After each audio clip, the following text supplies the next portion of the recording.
Belinda and HarperAudio Australia present this unabridged recording of The Whisky Widow, written by Karen Brooks and read by Annabelle Tudor.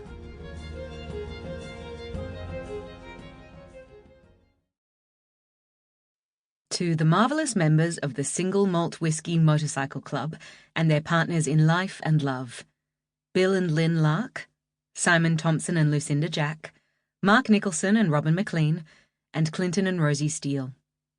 You've embraced me and Stephen with your wonderful friendship, love and support, and I thank you from the bottom of my heart.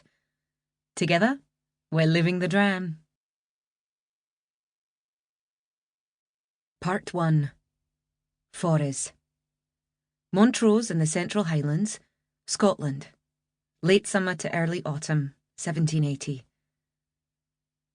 The hope of evading taxes by smuggling gives frequent occasion to forfeitures and other penalties, which entirely ruin the smuggler, a person who, though no doubt highly blamable for violating the laws of his country, is frequently incapable of violating those of natural justice, and would have been in every respect an excellent citizen, had not the laws of his country made that a crime which nature never meant to be so. Adam Smith, An Inquiry into the Nature and Causes of the Wealth of Nations, 1776. Chapter 1. Remorse and trepidation, unwelcome companions at the best of times, shadowed me as I strode down the main street of the port town of Montrose, attracting, as incomers are wont to do, curious looks and whispers.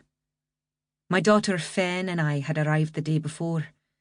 It was the first time either of us had left Edinburgh. And now I was a stranger in what I was swiftly beginning to understand may as well have been a foreign land.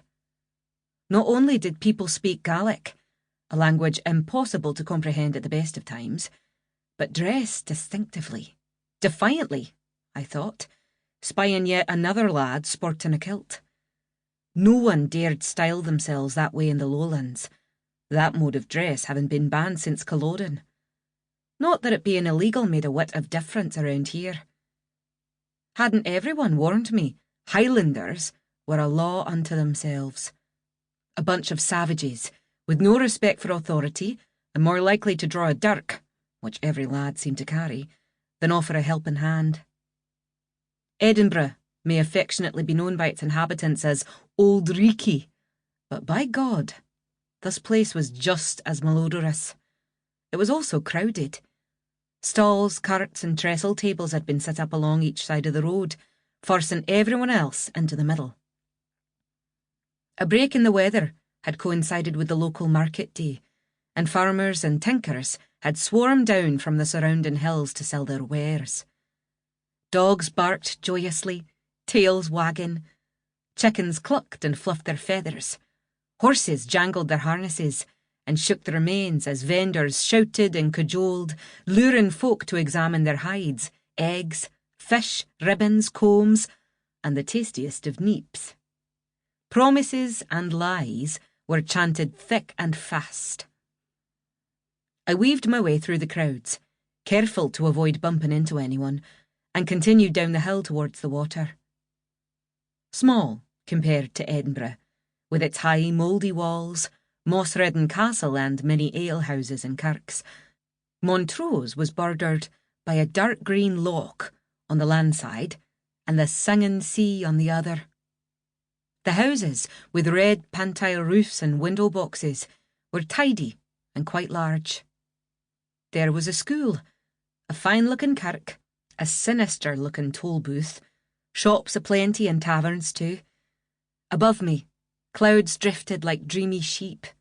Gulls cawed and bickered, vying for a chance to steal the salmon being prepared for export down by the docks. Part of the river South Esk formed a natural harbour that provided shelter from the wild autumn seas for the cutters of the excise men. Where it joined the ocean, larger sloops weighed anchor. Fishing boats bobbed between them. Fen and I had come down to the river the evening before to stretch our legs after being squeezed. Sample complete. Ready to continue?